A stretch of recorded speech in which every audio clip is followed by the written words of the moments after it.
Beş çocuğum var. Beşinin de okula gitmesi gerekiyordu da bu sene bunu kaydetmedik işte. Diğerlerinin masraflarını da karşılayamıyoruz.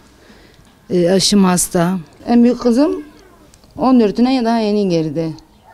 İşte 7 son, 6, 7, 5, 4.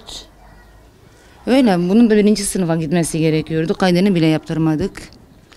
Peki neden kaydını yaptırmadın? Ya o evde çalışan yok. Bir gelirimiz yok. Eşim hasta, beli fıtık çalışamıyor ağır işlerde. Yani normalde 7 nüfusluk bir ailenin asgari ücretle geçinmesi bile çok zor. Kaldı ki bizde çalışan yok. Yani yetkililere sesleniyorum. Çok perişan durumdayız. Çocuklarımı okula gönderemiyorum. Yani bize bir yol göstersinler. Allah birisine bir liste yapmışlar, okuldan göndermişler. Yani 80-90 milyon para. Çalışan olmayınca hani nasıl karşılayalım? Yani bilmiyoruz yemin ederim. Perişan durumdayız. 3-4 günde bir gönderiyoruz. Öğretmenler diyor ki ne ceza gelecek size hani göndermediğiniz için. 3-4 günde bir gönderiyoruz bir gün. Onları da böyle yani harçlık vermeden gönderiyoruz ki daha hiçbir şey almadık onlara zaten. Sadece devletin verdiği kitaplar var o kadar. Yani daha kırtasiye malzemeleri de duruyor almadık. Yani yetkililere sesleniyorum.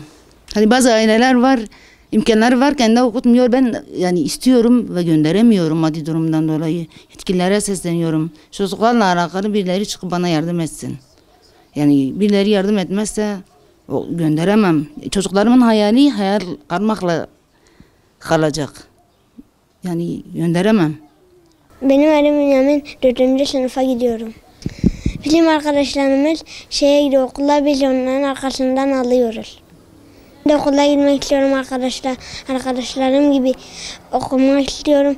Büyüyünce öğretmen olmak istiyorum. Okul açıldığı günden beri sadece bir hafta okula gittik. Yani hiçbir şey alamadık. Arkadaşlarımızdan kalemine silgi alıp geçindirmeye çalıştık kendimizi. Şimdi de gidemiyoruz. Çok zor durumdayız. Arkadaşlarımız okula giderken biz gidemiyoruz. Yani biz de o arkadaşlarımızla birlikte okula gitmek istiyoruz. Büyüyünce bir meslek sahibi olmak istiyoruz.